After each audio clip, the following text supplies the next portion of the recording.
Well, good morning, good evening, good afternoon, wherever you're joining us from around the planet. Welcome back to Creation Conversations, where I'm still in the United States and I'm here in person with Dr. Yes. Glenn Wilson, which is excellent. And we have the full team once again. And in fact, it's not just me and Glenn who are together. We've also got John and Craig who are together on the other side of the world in Australia. We've got Diane down in near Canberra in Australia. And we've got Sam, who's the only one of us in the UK at the moment. But there we go. It's good to see you all, guys. It's good to have everybody back once again for this another fascinating topic, which we've sort of building off one of the topics that we had a few weeks ago on calcification and fossilization. But how are we all doing, John and Craig? Craig, are you okay? Yeah, going well. Apart from the fact you broke your glasses last night and had to buy new ones, correct? Yeah, I've got these black goggle-looking things, but no, pretty well. Enjoying the warm weather up here, that's for sure. Thank you. And it has been relatively warm, except for a few days. 7 degrees yesterday, which I know to Diane is nothing, but to us Queenslanders, that's a real freezing winter day. But we've had a great time. Craig's been away on his own, looking after school kids and Jurassic Ark. Fill us in. Yeah, well, did a state school. First time I've done a state school for quite a while. And did great. Work up Jurassic Ark as well, which is great. Yes, and we had another school at Jurassic Ark yesterday, and Daryl's up there with, I think, 40 students and staff, and that was a really, really great day. But overall, Craig, you've got a ministry report with a few pickies to bring, have you, or do you want to save that till later? I think we're doing that in a minute, aren't we? We'll go around that in a minute. Yeah. We'll see how Diane's doing. How are you, Diane? Oh yes, well, thanks. Yes, it's as Craig said, it's and John said, it gets cool down in Canberra. Not quite as chilly as some parts of the United States, but yes, we are in the depths of winter down under. But I'm keeping well. Good stuff. Sam, how are you keeping?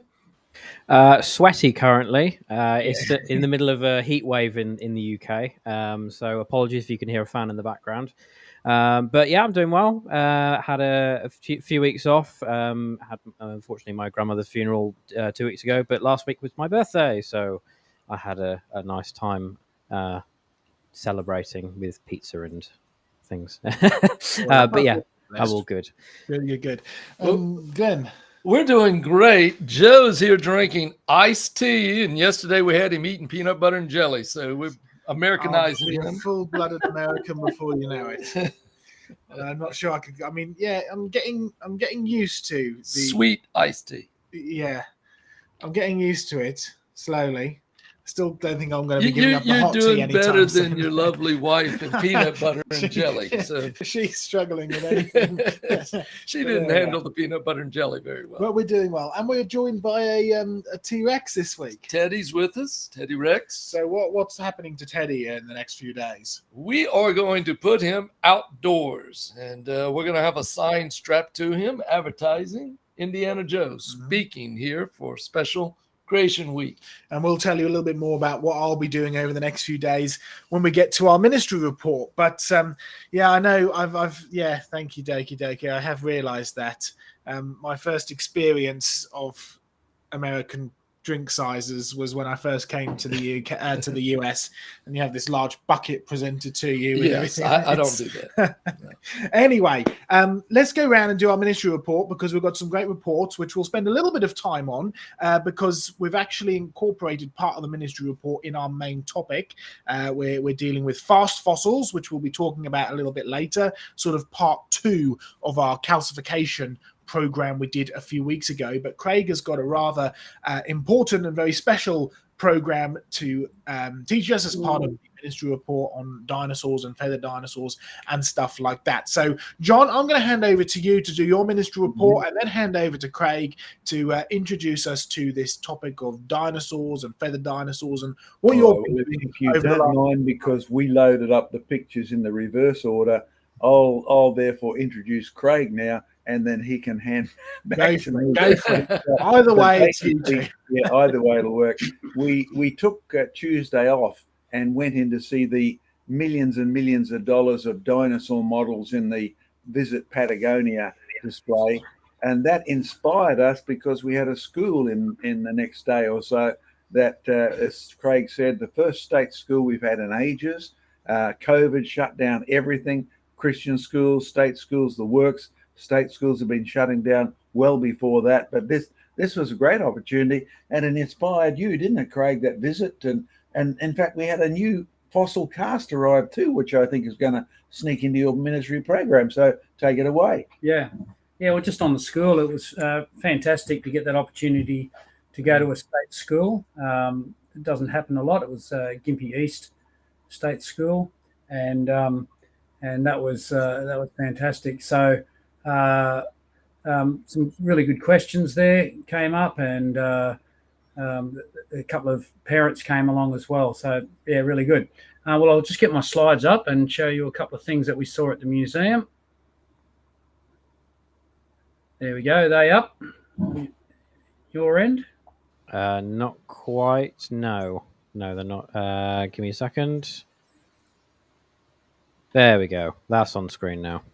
Okay, very good. That's just a quick picture of a new dinosaur head that we've got for the museum that's made up here in Brisbane. So John's going to store that until we've got a Queenslander travelling down to Tassie later in the year to save us a bit on freight. So that's going to be a great addition to the museum. But yeah, getting on to Queensland Museum, some fantastic dinosaur models there, and including the largest dinosaur ever found, Patago Titan, I think it was called, 38 meters or something from tip of tail to nose. And John's standing next to that one there with his hand on it there. Probably illegal. John? No, I didn't touch it. Oh, I didn't touch it, you reckon? Okay, so that's it there. Mm. So one of the things that they were really presenting there was feathers on dinosaurs, and by the end of it, the blood pressure was up a little bit because they were presenting this as fact. But this is actually, I think John shared this one a few weeks ago, the feathered velociraptor at the model making place that we went to, and they make that because places like these museums are requesting them, even though velociraptors have never been found with feathers. In fact, we found this little kids book in the gift shop at the museum, and what it says in it there is your velociraptor will grow into an adult quite quickly. It will keep its feathers as it grows up. So even to the little children, they're presenting this whole idea that the velociraptors had feathers, even though, as our new sign that we've got for the Brisbane Museum shows the actual cast, what they've actually found, and they don't. That's our Discovery Centre display, isn't it? Yeah. The Brisbane Creation Discovery Centre has got a great sign, and I'm not sure if you'll bring that up later, but this is a new cast. I've slipped that in before John's had a chance, but that arrived during the week, and that's a fantastic cast of a velociraptor as they're found, again with no feathers, and in that drowning pose with the head kicked back and the tail bent over. So that's going to be a great addition for the museum up here as well. But they don't hesitate at all throughout the whole display. They're pushing the fact that dinosaurs evolved into birds. And here's one of the quotes, one of the signs, that one dinosaur group that survived and still with us today are birds. So they're calling birds dinosaurs very openly in this day and age. So there's some of the pictures that they found. So they're never found like that. And in particular, with all that sort of downy fluff that they're trying to put over the entire body. So yes, there's been strands found on like Sinorhabditis, isn't it? And so on. But, you know, they're collagen fibers and protein fibers breaking down rather than feathers. And here's another picture of Condoraptor. And the sign that was associated with it said that and admitted that fossil remains are actually scarce of these dinosaurs, and yet this one's one of the most complete ones from the Middle Jurassic period. So they don't have a lot of evidence to work with at all. with these things, and they're really making up. Now, this one really intrigued us. This model that we both bought in the gift shop, because we thought that they'd be a great example to put in the museum, just to show the ways that people are being deceived, especially the children. You see that it's given a chicken-like body, even though this thing was as high as 7 meters tall. But the Natural History Museum has said that this creature is actually only known from the forelimbs, and here's a picture of that. And they admit that the reconstructions that people are doing are mostly guesswork. Certainly no feathers, and yet, as we look, there's feathers on the arms, feathers on the top of the head, and so on in this creature in the model. So it can make you a little bit frustrated sometimes when you're reading these things. Now, regarding what you do actually find on dinosaur skins, they did, in the fossil record, they did actually have this display, and note that it's very rare to find anything preserved on a dinosaur's body surface. So this particular one, which is in the group that supposedly evolved into birds, they found scales, of course, and dinosaurs are never found with feathers. And here's the Carnosaur, and you can see how confident they are with some of the statements they're making. It is well known that some of these theropods would have possessed feathers, which I don't know what the term for that is in English, but when you say it's well known that they would have.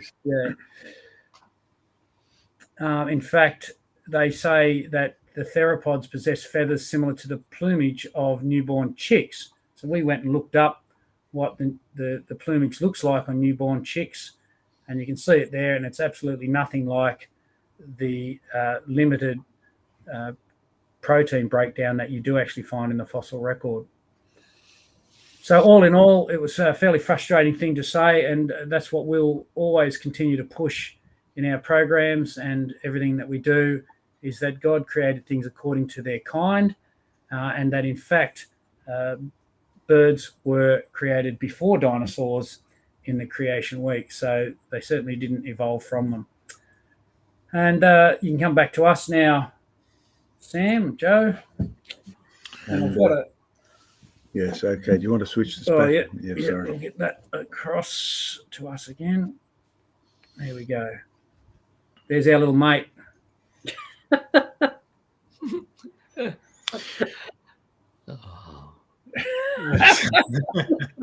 I had to calm Craig down quite a bit in that display. And the thing that was really intriguing, I mean, it was beautifully, give them full credit marks for display, but I think we would have seen maybe a dozen or so fossils, just individual bones or things like that. But the models were incredible, and that's what they were. They were fiberglass models, in the case of the big one, reinforced with steel rods, because they had a video there of them manufacturing this gigantic titanosaur with David Attenborough walking in, catching sight of it and saying, God! Well, that is his God. Nature, change, evolution, sadly. So continue to pray for that guy. He needs to know the real God and creator, not just man who creates the lies of evolution. Okay, well, perhaps we better move back to me, Craig, if we wanted to swap back to pictures here. All right, next one. Okay, now we also last week told you that Craig and I would be on Vision Radio, and we had a great time with Robbo, he's the host there, promoting the up-and-coming New Creation Discovery Centre Part 2 Open Days in Queensland here. So want to come to the Discovery Centre here in Queensland, Brisbane, Australia, Saturday, July 29th, Sunday, July the 30th. We will be putting a marquee up in the property. You meet there, and at 2:30, we give you a guided tour of the new exhibits. And yes, one of the things we did yesterday, we spent time in the museum. We'll be doing that again today, rearranging everything and adding a second floor of exhibits that you must book. You see, when we have a look at the building, the numbers are limited. and we will be having a special display in the museum dealing with fast fossils. You'll get to see our fossil fish in the middle. See the one in the middle there? The one who's vomiting? He's a huge fossil upstairs and unbelievably heavy. It'll be screwed onto boards that will hold it up. But a great section will be dealing with how you can't form fossils slowly. Last week, remember, we showed you one of our fossil fishes. Grab that for me, please, Craig, and the other bit. And we actually showed you here, as we've got it on the board there, that we broke this up and you could actually see the intestines of the fish preserved, because our whole aim at the museum is to show them the truth. M-U-S-E means to think. Most people go to amuseums. Amuse means to not think. A meaning not in the old Greek and sort of Latin derivation. So when you come to think about this fish, fossil fish, it is definitely evident that if its guts are preserved, then it was buried before the guts could go rotten. Now, as I said last week, I'm a fisherman from way back. I fish with mullet gut. You buy it fresh, and by the time you finish your fishing trip, you make sure you throw it overboard. It's stinking rotten already. But there's the close-up. All the details of bits preserved. Now, at the end of this program, we're going to go one step further, because we have all sorts of fossil fishes that we've been checking the guts on. But yesterday, Craig and I went over with another couple of guys and a couple of builders who were there to begin rearranging the inside of our seminar room. You see the new murals that have gone up? The one on the left-hand side, illustrating the drowning pose of dinosaurs, head kicked back, tail up and over. And in most of the dinosaur fields I've been to, if you find a whole skeleton, that's how it is. And of course, to explain where the dinosaurs fit in, we don't have David Attenborough calling a dinosaur God. We have the truth of the God who has told us exactly how history has proceeded. So come along to our open day, see some of our giants. I mean, look at our giant salamander at the bottom there on the right-hand side. Where would you put him on the timeline? Well, the answer is it can't be much after the flood, because actually before the flood, even the salamanders would have lived up to 1,000 years. And a salamander which never stops growing would be a big salamander. Now, Joe's going to get me a fossil, a present-day giant salamander that looks a pipsqueak by comparison. There's our fast fossil feather scam explaining everything. See the Velociraptor cast we have on the left-hand side? That's the one that will be up on the wall on the day of the open day. That's a real cast. It's got feathers on it. But what was found? The one on the right. No feathers at all. In fact, if you come along on the open day, enjoy the fast fossil section. And Joe and I are going to take this away now. So we'll swap back to me. When will I get this there? There we are. All right. So bring it back to open screen, Sam, and I'll hold up some of these fossils here. All right, there's the fossil we showed you last week. Here's where we were prepared to sacrifice it.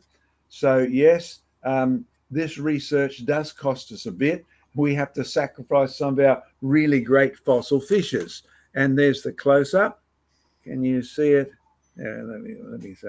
It's rather hard. The light doesn't work on this one. You can just about see it, yeah. Just about see it there. All right, so that's what we're doing, and we'll be finishing this section, Joe and I particularly, on a new research project as we extract the muscle tissue and all the sort of things from these fossil fishes for display. But I thought that what we would do, in fact, Joe, what's your plan just at the moment? Do you want us to go into the fast fossils, or do you want to proceed with Diane and Sam? Yeah, let's go on with the rest of the ministry reports, Diane and Glenn's and Sam's and whatever, and then we'll move on to the main topic, which is the fast fossils.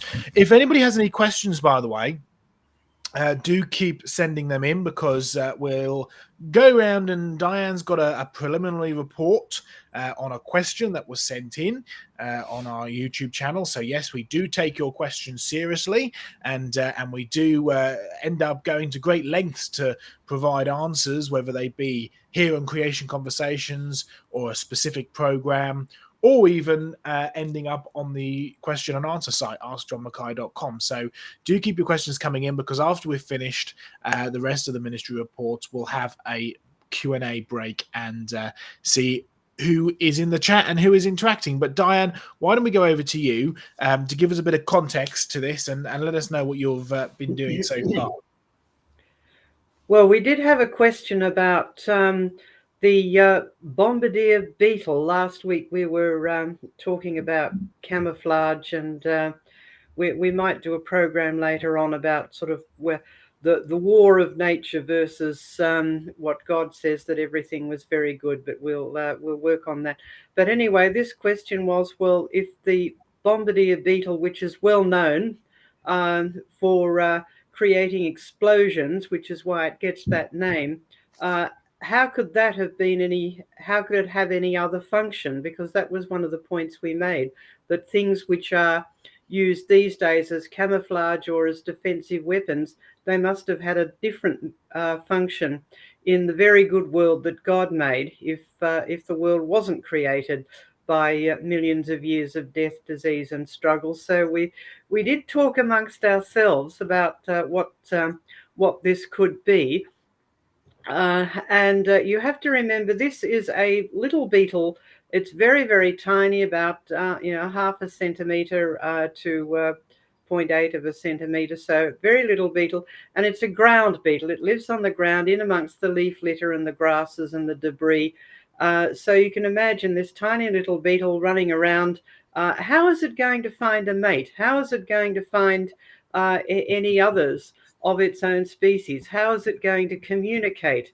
Well, making some noises and some explosions and producing a bit of a smell might be a good way of letting others around them know that they're there in amongst the leaf litter.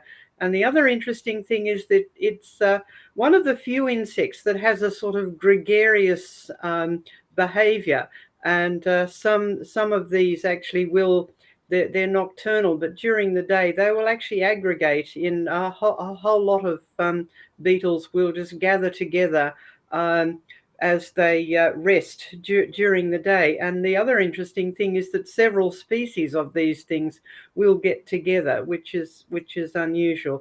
So there are some suggestions that this could be for communication. Craig, you had a couple of good suggestions. Why don't you bring those up, if we can come back to all of us? Yeah, well, it's just guessing at this stage, really. But some insects do use their rear portions to make nests and so on. So I just thought maybe it was to dissolve vegetation, either to prepare for a nest or laying eggs, or possibly even later consumption. But I think you put it in a less indelicate way. You had flavoursome flatulence. Dissolve the grass off, or have an aroma that other people could find you. But the whole point of this discussion, we could go on and on with this one, but it's a point that creation research has been making ever since we started. And that is, if you want a framework of thinking, don't use the evolutionist present is the key to the past. Don't use the scientists only study what's around them and ignore history. Use the biblical history that says God made bombardier beetles very good. Right now, there is your parameter. Whatever the bang was for, whatever the flavor was for, whatever the acid and the stuff they used was for, it was to give God the glory. Right? I've held bombardier beetles in my hand, and you can actually see the little burn spots. Right? It never burnt my hand, but you can actually see where it actually comes and burns the surface of your hand. So it's an impressive little beetle. But in the beginning, its function would have been non-destructive, non-defensive. It would have been very good. And that's our key point, isn't it, Diane? In this coming future program we're going to be doing on all of these sort of tricky issues. Yes, and the other point is that if you don't ask the right questions, you won't find any answers. And in fact, so if you don't ask any questions, you won't find any answers. So if you look through the literature on bombardier beetles, you will find masses and masses of stuff about the mechanism of how this thing works. And it is so brilliant that people are studying it in order to copy it. One of our colleagues, Andy McIntosh, an engineer, has actually studied this in order to design something that works the same way, because it's the most brilliant piece of spraying apparatus, far better than anything we've ever invented. Didn't he win a European Design Award for that? Oh, yes, he did. Yes, indeed.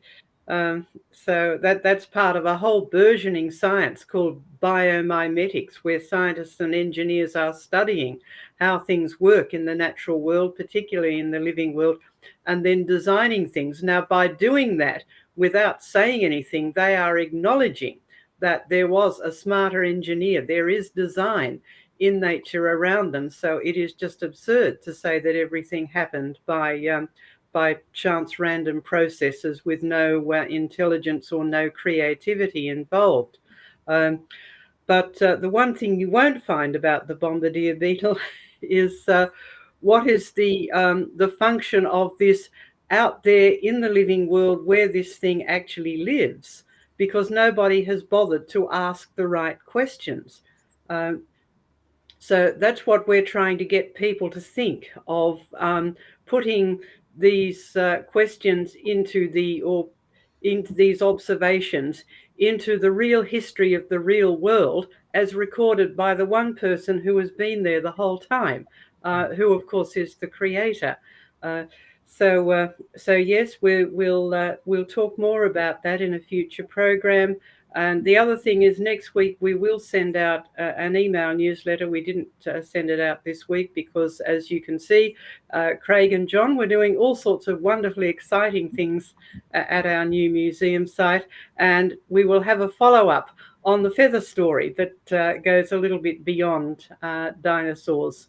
So, Diane, can you tell people what they should look up, or what sort of keywords they could look up on our fact file or Q&A to investigate, say, bombardier beetles and get themselves ready for the coming program next week? Yes, if you look up camouflage, if you look up defense, if you look up defense weapons or things like that, because we have quite a number of examples of things that are supposedly designed as offensive or defensive weapons. And we have a fairly recent one on that dinosaur with the long, sharp claws. That's there. So look up things like that. So go to our fact file. That's Creation Fact File. There is a link to that from our main website, just called Fact File. That's probably the easiest way to get there, but you can just look it up directly, Creation Fact File. Damien, make sure the website goes up a few times today. There you go. I've added it into the chat, everyone, so you can just feel free to click those links and it'll take you right to either of those sites. Thanks, Sam. It's the same point, by the way, as with the bombardier beetle, as with so many other things that are often perceived as designed to kill or designed to harm. You can see it. We've done programs on venom and sharp teeth and so on and so forth. And we've got to get into the perspective that in a very good world, these brilliantly designed items were still there. In fact, they're almost, you could call it, original purpose is almost always still there. Because if you look at things like venom, you'll find that its purpose is not to kill, it's to digest. Of course, if you use it to digest a living mouse, then it's not going to hang around alive for very long. And so in our eyes today of kill or be killed, we view this as, venom is designed to kill. Now, venom is designed to digest, and it can digest plants just as well as it can digest other proteins in mammals and other animals. But we've got to make sure we're wearing the biblical glasses of, in the beginning, when everything was very good, it was only used to digest the things that God gave these creatures permission to eat, namely plants. Right? In a fallen world, which, first of all, you have the fall of mankind, which causes the world to become cursed. The world changes from good to bad. By the time you get to Noah's flood, or rather the end of Noah's flood, you have such major climate change, the world has changed from good to bad to worse, so creatures are forced to use their good designs in a bad way in order to survive. Because if you're a lion living on the savannah, the main plant around is grass, and try as hard as you can, you're not going to be able to digest grass. You need a 4-chambered stomach to be able to properly get everything out of it. That's why things like horses and deer and antelope and wildebeest and so these other kind of large grass-eating creatures do it so well. But it's not going to take very long for you to realize that you can use your sharp teeth to rip open carcasses of creatures that you find lying around dead, and it's not going to take very much more to work out that you can use the same sharp teeth and claws to turn a living one dead so you can eat him. And so you can see the way that this actually switches because the world has fallen. But the original the original purpose is really still there. Teeth are designed to slice and stab or crush, depending on the type of tooth that you have. It's just a good design being used in a bad way. John, any other comments before we move on to the next report? No, I think that's fine on that, but just keep your eyes open for coming programs. Some of them will be really helpful and really exciting as we almost force people to put it into the godly biblical perspective. Great stuff. All right. Well, Glenn, we've been doing all sorts of stuff over the last few days, really. Yeah, we've been busy. You're wearing me out. I know. We've been, last time we spoke at on Creation Conversations, I was on my way to Hartsville in Tennessee, and then we had our Sunday service, which was great, and came over here. Been here for about 5 days now, and we've been doing all sorts of different things, exploring, and we've got some videos coming up later. We've been down in caves and all sorts. But Glenn, what have we got coming up over the next few days? Joe's going to be busy. He's got every morning next week, he will be on the radio for an hour-long broadcast, and then 4 of those next 5 days, you've got speaking engagements to different groups. We have indeed. Here's some of the programs up there. Highlands Church of the Cumberlands is where we'll be for the most part, Wednesday, Saturday, and Sunday. And we've got some youth groups, and we've got youth group radio on Tuesday. programs and all sorts. So the radio programs, by the way, we'll be putting up links on our social media channel, so you'll be able to listen in live online or listen back to them. And hopefully we can get some of those radio programs up on our website as well. We've been working on websites over the last couple of days for creation research here in the United States. So do keep tuning into them as we go, but it's proving to be a fairly eventful week. We've been busy because there was this guy that used to come to America all the time collecting fossils, and we've been sorting through those fossils and moving them from one place to the other. And of course, we're speaking about John. And we put a video up a little while ago about some of those fossils, and we'll keep bringing more of these programs and videos to you. But before we go, let me just show you. Actually, it's got a bit of a connection to the Bombardier Beetle as well, in terms of using something very unique and very well designed in order to be able to communicate with each other. So let me just show you a little video now before we throw it open to questions, and then we will move on to the main topic of tonight. Right, Glenn, what have you caught here? I've got a lightning bug. Let's see if we'll He do a little. will light up. So you're saying this is mating season for them? Yes, and they will do this in sync at places where all the There we lightning go. bugs will light up at the same time. Yeah. And they get big crowds in the Smoky Mountains, the national park, to come and see these. Let's see if we can get him to do it again. It's just starting to get dark, so we've been out watching them over in the edge of the forest, and they keep flashing up all over the place. You may need to wake him up a little bit. There he goes. Beautiful, hey? Yeah. Great stuff. I love the end bit of that clip. He's just like, oh no. Yeah, we had some. Yeah, the ladies with us was they were sitting down, and of course they're looking out over the dark area and watching these light up around us while we're looking at this one little one that we caught. Yeah, good stuff. All right, Sam, over to you for some questions for a little bit, and then we'll be moving on to our main topic. All right then. So we've got some thanks to give out first. So we've got Doki Doki coming in with 149 US buckaroos, a slice of pink birthday cake with purple icing and a candle. So thank you Oh, very that must much. be for you. Must have been for my birthday. So thank you very much, Doki. And also we've got Lynn Colson coming in here with 25 New Zealand buckaroos. Thank you, Lynn, very much indeed for that. Right. Okay. So we have a question coming from Ravi. Question: in God's very good creation, why did he create a crafty serpent? Would creation have been better without it?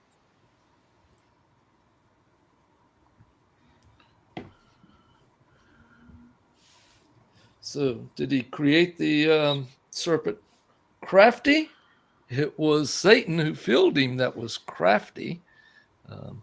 Well, in a very this is actually comes into an interesting question, which has been in a lot of discussion within amongst theologians for a while, which is when did Satan fall? To put it into the big perspective, you've got this picture of God creating all things. You have these angelic beings. One of them rebels, takes a third of the angels with him, and ends up sort of coming and deceiving Eve in the form of a serpent. Well, any form of fallen creature does not fit the definition very good. So when God declares the world very good, it means all of his creation, everything that he has made.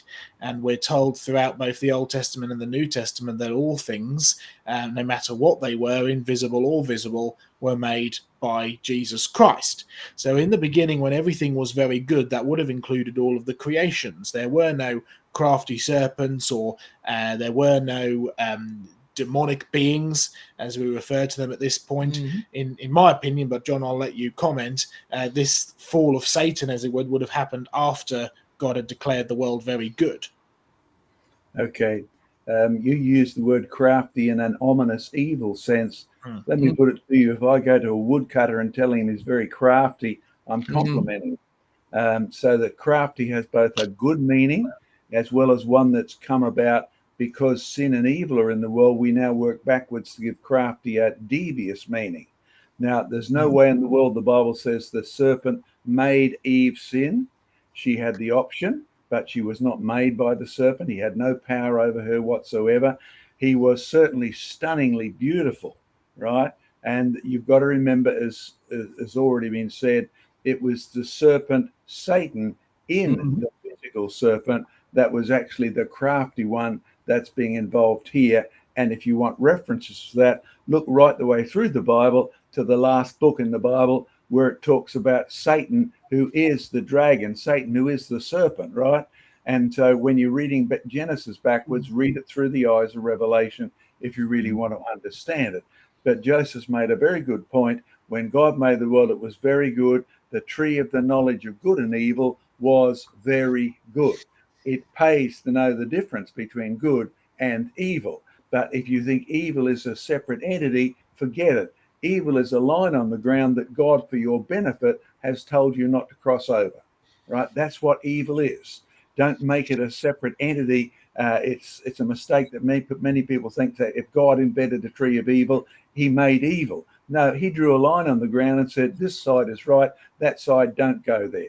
And we do the same with our city council laws. Edge of cliff, don't cross this line, you'll kill yourself, right? Not very good for you over that side, better for you over this side. So use crafty in the good sense to start with, but remember, you are looking at a situation where, as Joseph raised, did the serpent actually fall the minute he tempted Eve?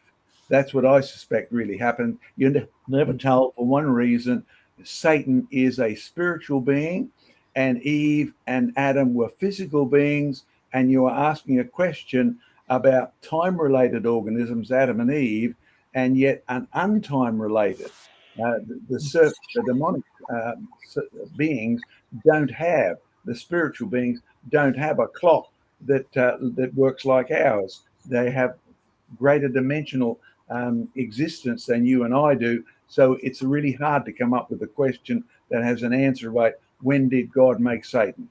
You're never told he was there at the beginning. That's what you know for sure. Yes.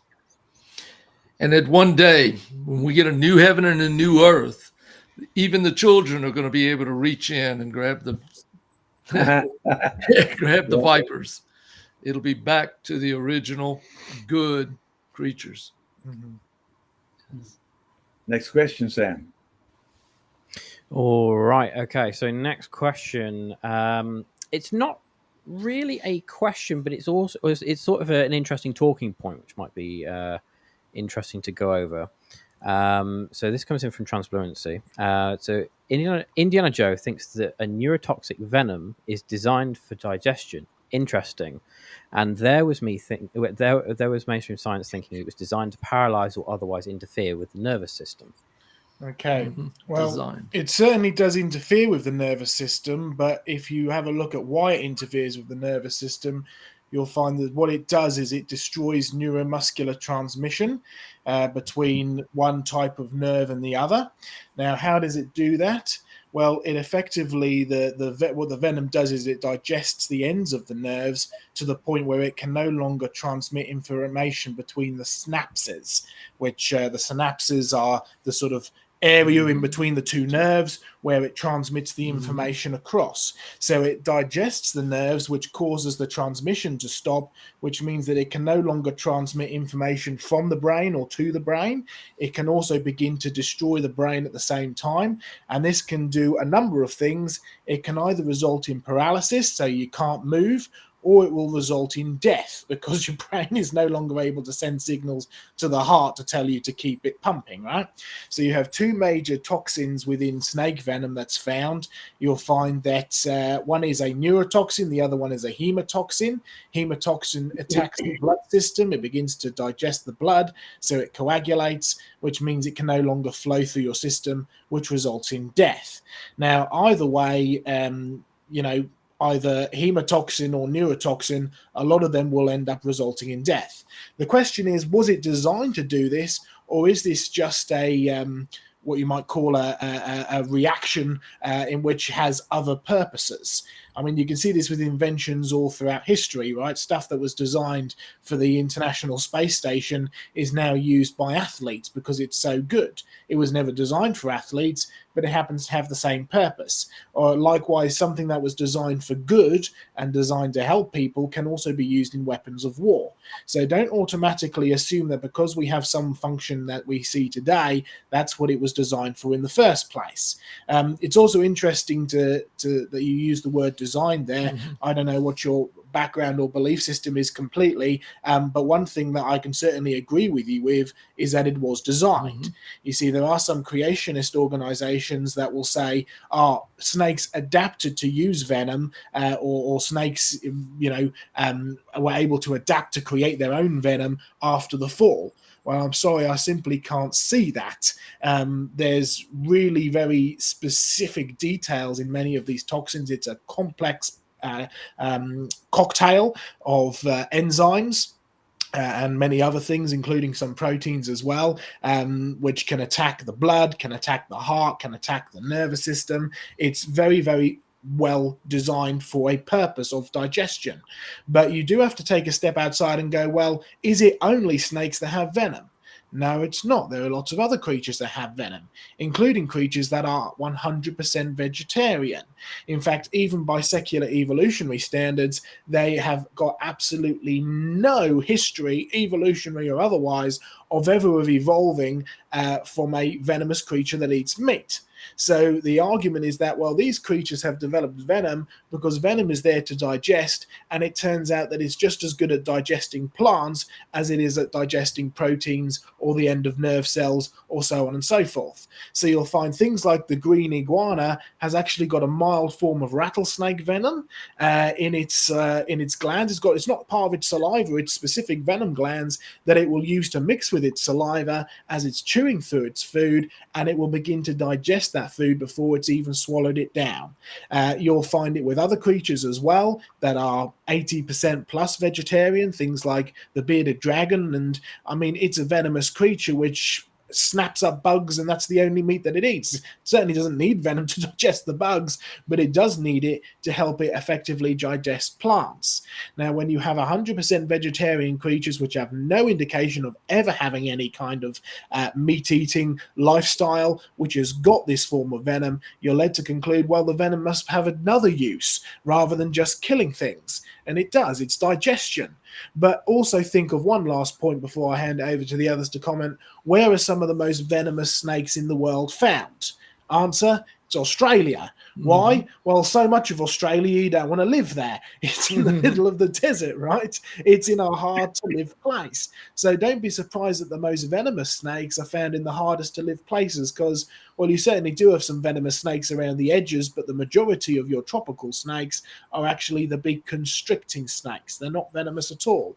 The ones that are in the hard-to-live areas are simply there because all the other snakes have died out. Only the ones that have the toxic enough venom to be able to hunt effectively have been left. They didn't evolve there. They were the only ones that could survive there, and that's why they're there today. John? Okay, Joe, I'll summarize all of that if I can. It doesn't matter what venom a snake has. In a good world, if a snake doesn't bite you, it's not poison. Yes. Right? That's the simple illustration for this question, which was phrased in a very interesting way. Indiana Joe thinks, but the mainstream scientists think. Now, let me tell you what philosophy are we using. Mainstream science deals with facts. No, mainstream science has a big framework which says leave God and the Bible out. Never forget that that's their framework. They do not start with the good world. They start in this world, and whether you like it or not, the war in Ukraine is not very good. Whether you like it or not, what Boris Johnson is accused of is not very good. Whether you like it or not, COVID, pandemics, etc., are not very good. We don't live in a good world anymore. So when a snake bites you, you may drop dead. Actually, that's the funny thing. In Australia, we've had so many snake bites. Some people don't react at all to them. Some people are totally allergic to them. Some people die right before the snake even bites them. So there's a whole range of reactions, even to that toxin, which is put into them. And the one thing we find intriguing is that snakes can choose to inject venom. They rarely inject venom in kids, so they can still do good and just give you a little nip. Go away, little kid. I don't want to fight today. And that's what they do. So remember the big difference here that you all need to think through. Do I go with mainstream science, which has a sacred, atheistic, leave God out, non-biblical philosophy, or do I do a Joseph Hubbard and say I'm going to include God right from the start and what he said? That's probably enough on that discussion, Joe. Great stuff. I would just add Genesis 6:12 says, God looked on the earth and behold, it was corrupt, for all flesh had corrupted their way upon the earth. It wasn't just mankind that had corrupted its way. It was the snakes as well. They may very well have had that venom, but they weren't using it for that purpose. And it's why Isaiah says that even the child is going to reach its hand into the viper's den. The viper may still have the neurotoxin, doesn't mean that it will ever use it. As we make the point, the wolf will lay down with the lamb, and Yes. nowhere in Scripture does it indicate that the angels are going to go around filing the wolf's teeth down. No. It is that they're going to be used for the original purpose in the very beginning. All right, let's probably about time we move on to our main topic for this evening, and we will come back to questions and more discussions as we go on further. John, let's start with this fossil that we have just over here, because it's a good indication or a good starting point from our topic a couple of weeks back. You might just be able to see it here. I'm sure we showed one of these when we dealt with our... That's a paper rose. It is a paper rose, but it's a fossilized paper rose, or technically permineralized one. And we dealt a few weeks back with the issue of calcification versus permineralization versus fossilization, and we made the point that fossilization is a very generic term. Permineralization is a much more specific term. It means permeated with minerals for the preservation of a thing or a creature or a remains of something. This, therefore, is technically permineralized, but what is it permineralized with? Well, it's permineralized with a mineral called aragonite, which is a form of calcium carbonate, so you could call it calcification. It's certainly the same group of minerals that has preserved it. The red color is from the beautiful mineral springs in the Cala Vivari, which is where they hang these paper roses up. So calcification simply gives you an indication of the type of mineral used. In this case, calcium carbonate. In this particular strain of calcium carbonate is aragonite. And then you've got things like, well, permineralized means permeated with minerals. Minerals have gone in, permeated the material, the bone, the creature, the paper rose, and have preserved it, which means that for all intents and purposes, it is a fossil. It's a preserved thing using the process of permineralization, using the principle of calcification.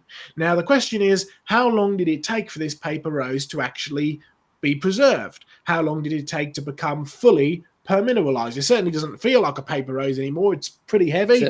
It's nice and hard. You can tap it and hear it. Okay, well, you know one thing for sure, because we can go and we can observe paper roses today. They don't hang around for very long waiting to be preserved. They disintegrate and fall apart. So we know one thing is for sure, this paper rose has not taken a huge amount of time to actually permineralize. In fact, in this case, you can even go and observe them because they make these commercially right at the Cala Vivari in the Czech Republic. It actually takes just over a week in order to fully permineralize and preserve a paper rose. And you can do the same thing with teddy bears, you can do the same thing with bird's nest, you can do the same thing with lots of modern items which you put in the mineral springs and they end up being preserved. So the topic we're going to be dealing with tonight is, well, we've spoken previously about fossilization and how things fossilize and the principles behind it. But what about how long it actually takes? Do we have examples of things that have taken a long time to preserve? Do we have examples of things that have taken a little while to preserve? And do we have examples of things that we know have been fossilized almost instantly? Very rapid preservation indeed. So it's a great example of a principle of both calcification, fossilization, permineralization, but it's also a very good example of fast fossilization.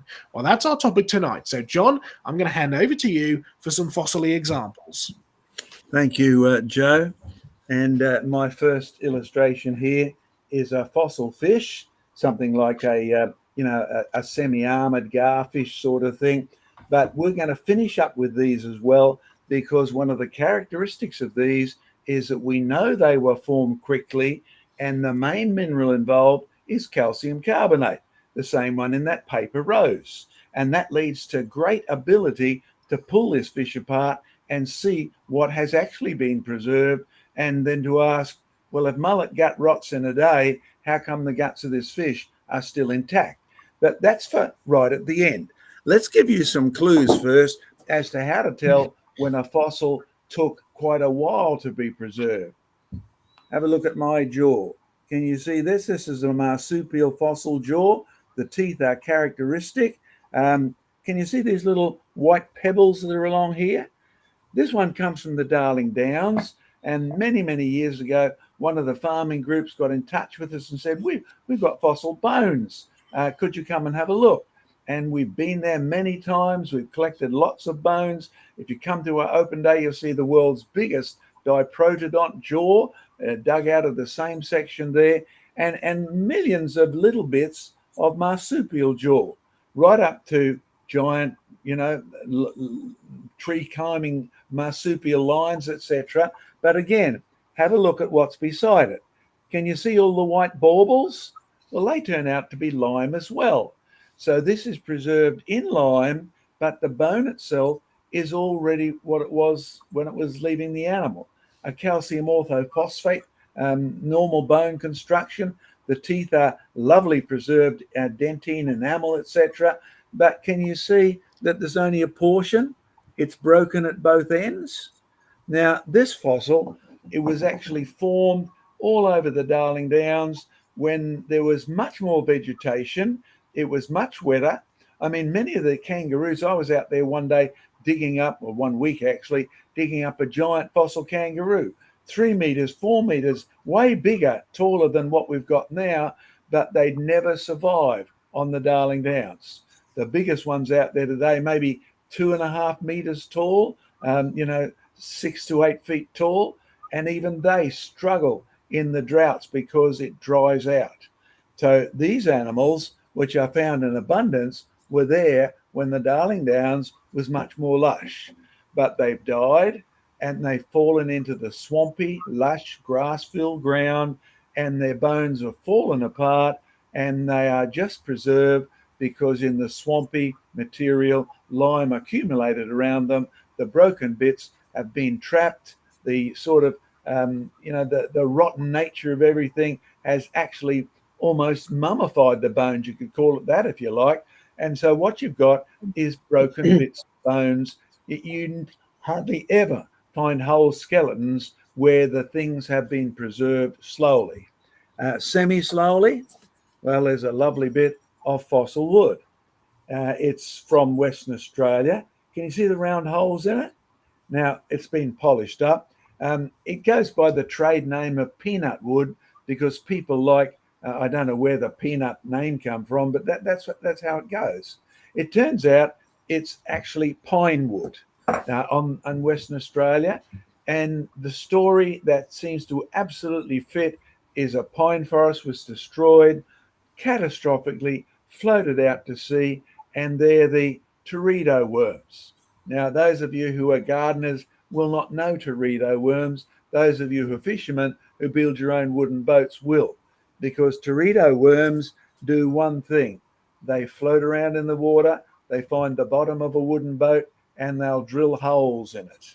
And eventually the boat will sink. One of the best inventions that the British made was finding a way to stop those water worms and drilling holes in the bottom of all their big ships. So this one here, the one thing you know about it, it may have been catastrophically and quickly destroyed as a forest, but then it floated around for quite a while, but not long enough for the pine wood to rot. Pine wood is soft. Australian pine trees don't grow in the swamps. This was long enough to actually get teredo worm before the whole lot sank and was buried rapidly. So teeth, broken, fragmented, but preserved in lime, moderately slowly. The trees with teredo worms, a bit less slowly, but in reality still not really rapid. This one here, another sea creature. You see my nice little mussel shell? You might have seen the movie The Fence, the dingo fence, that some Aboriginal girls became famous by walking up along it.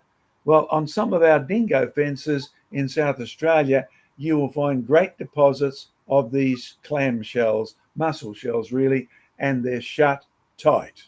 Now, if you observe mussels today, yes, you can observe their descendants because God made things to produce their own kind. So pine wood, we recognize it. We can tell when it's been eaten by teredo worm because teredo worm is still here. Pine trees are still here. We can recognize fossil mussels.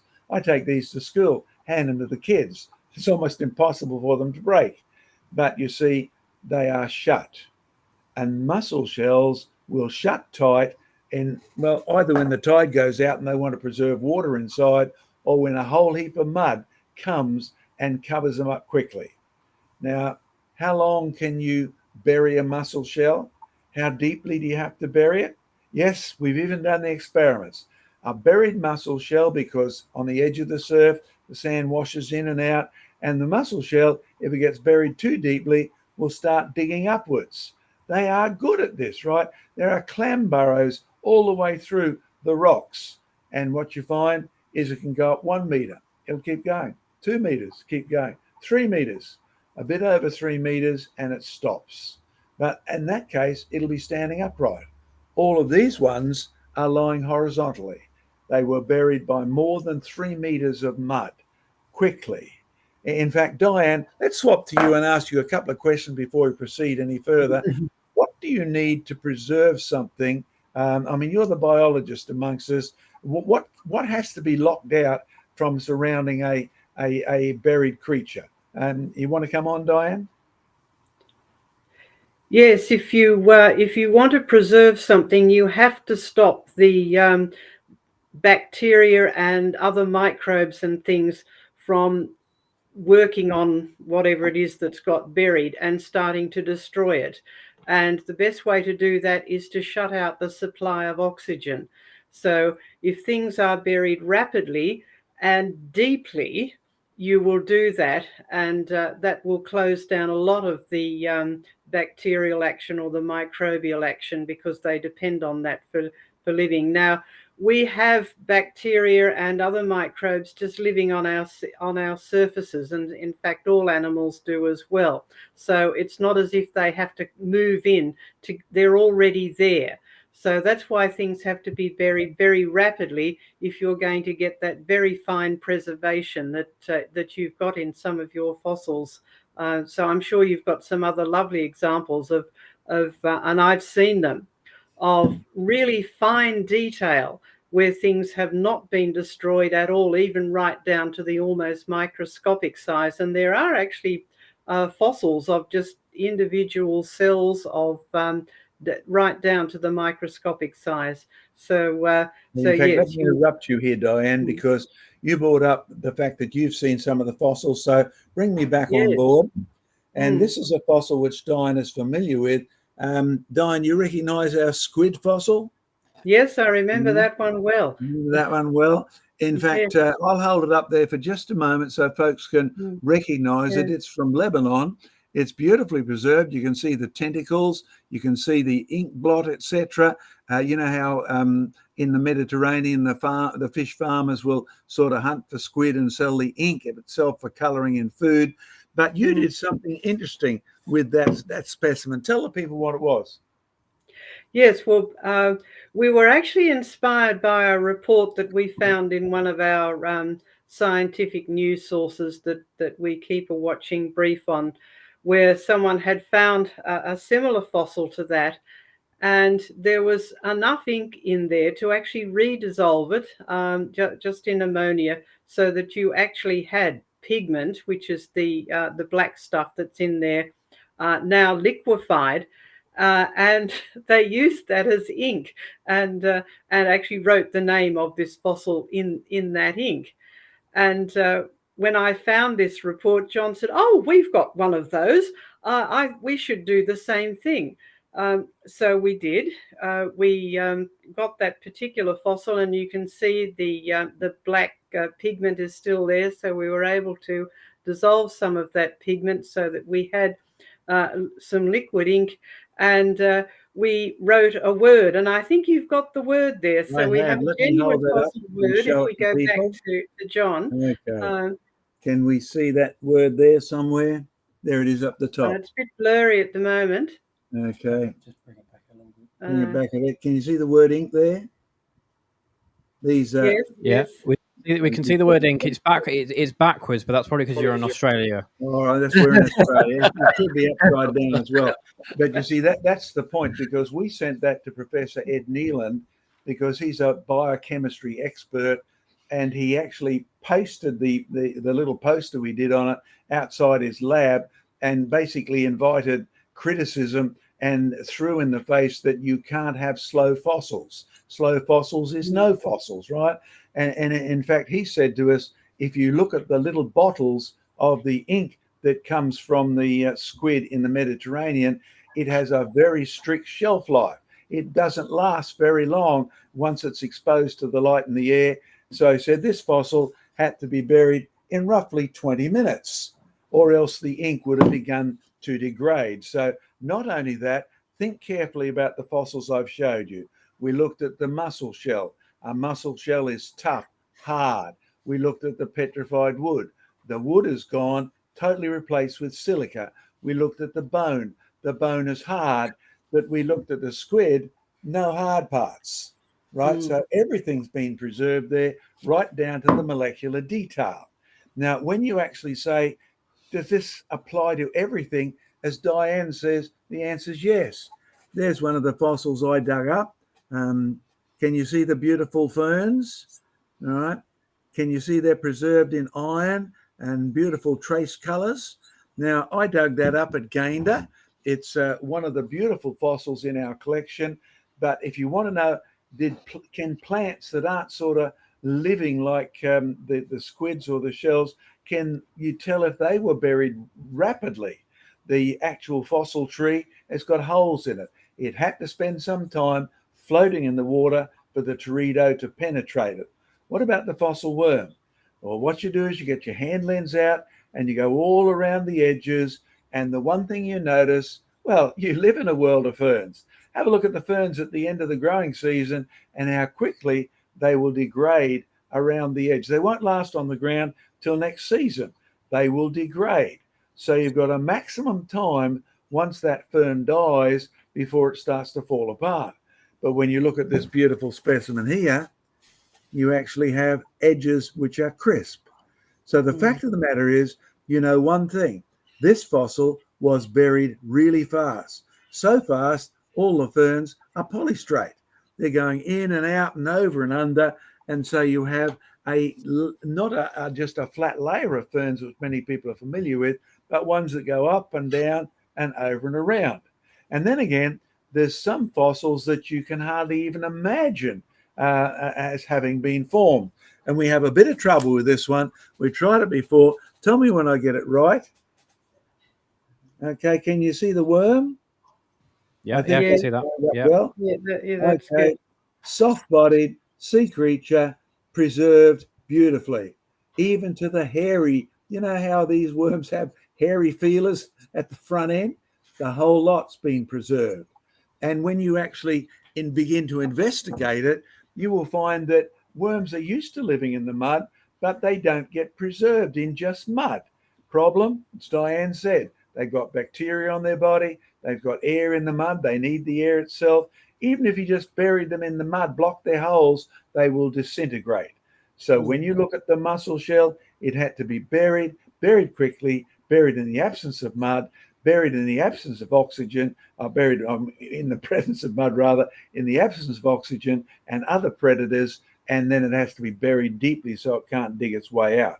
Similar parameters for the fossil worm. Perhaps to change things totally before I bring up a memo for Joe, here's one.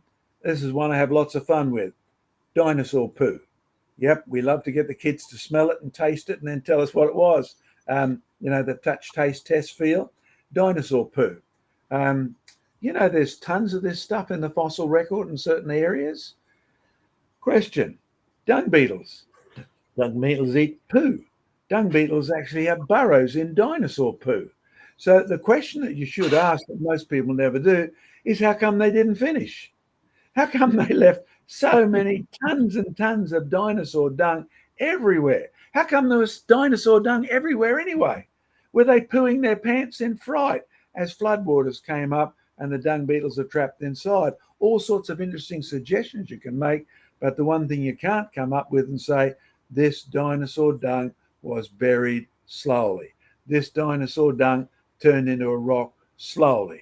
So there's all sorts of ways that you can deduce that things had to happen quickly and they could not happen slowly. As our poster goes, if you don't have fast fossils, you have no fossils. Joe, here's the memo for you. Would you please come on and tell the audience where I got this fish from? All right, so this is one of those beautifully preserved Permian fish that you get in many different locations around the world. I think that one was from Germany, but you get them in these big sort of nodules, which is always very interesting. In fact, you're doing some research on some of the nodule fish, which you'll come on to a little bit later, but that's from a different place in the world. Okay. Now, Joe, here's my question to you, because you did a pretty good job on the venom and things like that.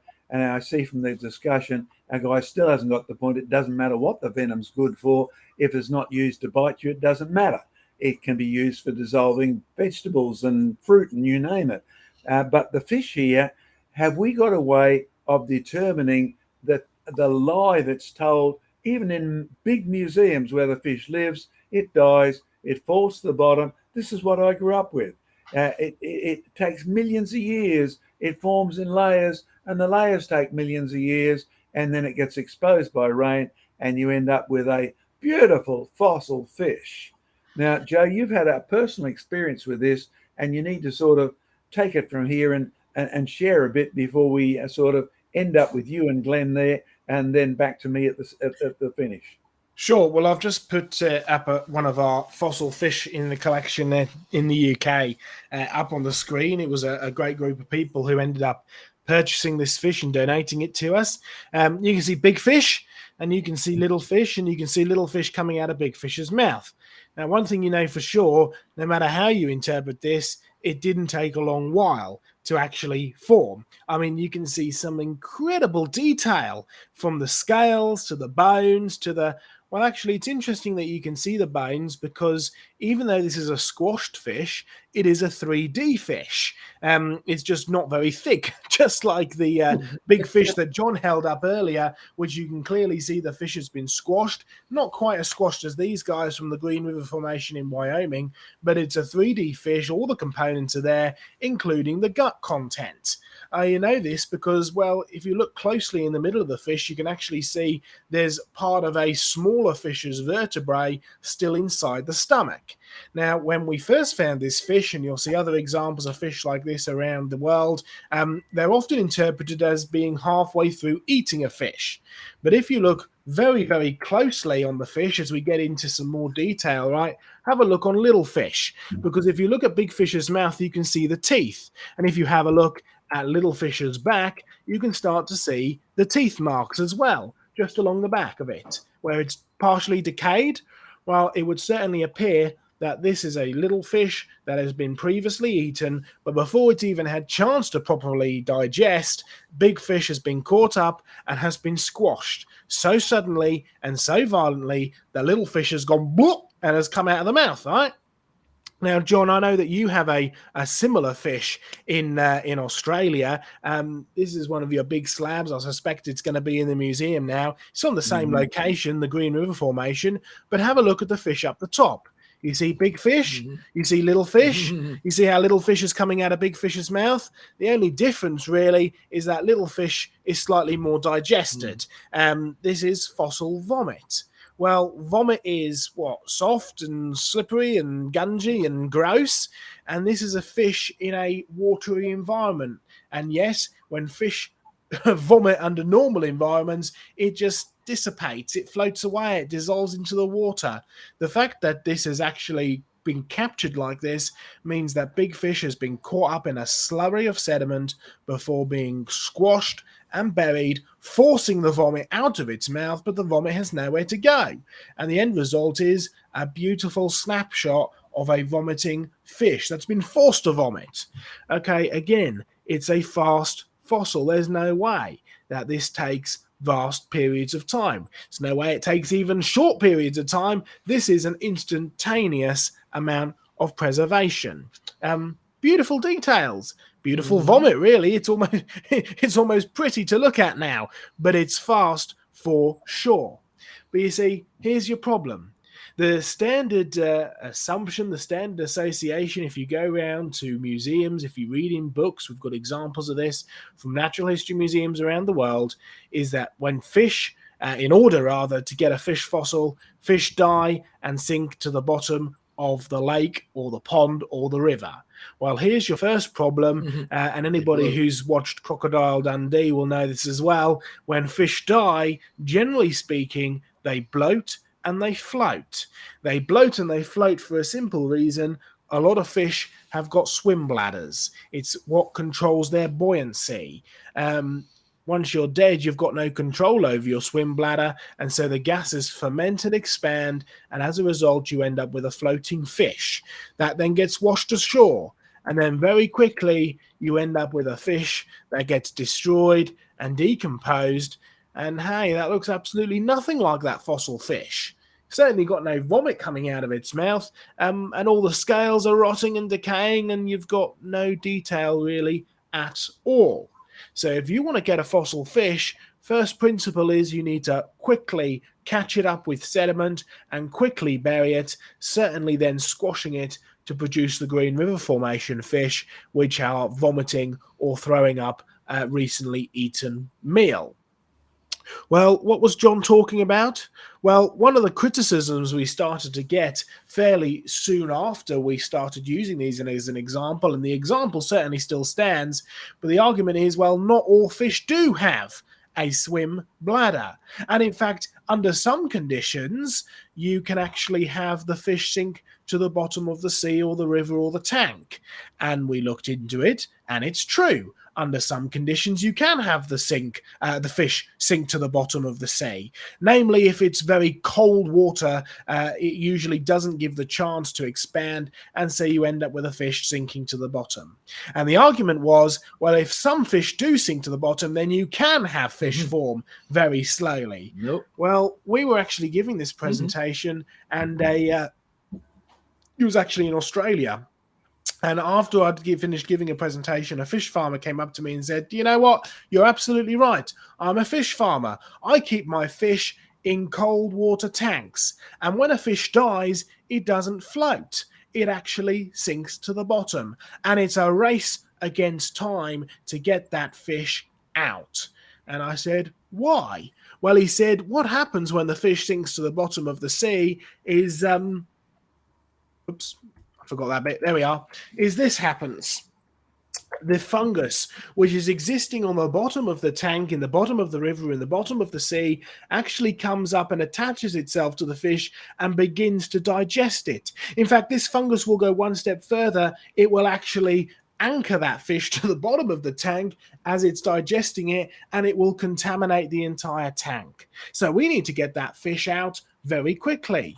In fact, sometimes even if the fish is not doing very well or is not very healthy, the fungus will actually start to decompose even while the fish is still swimming around, because it specifically attacks hard to digest things like keratin, which is a form of plastic. In fact, there's lots of other hard to digest silica-rich plants like seaweed and stuff that this fungus also digests. So again, you can see it has a different use in a very good world.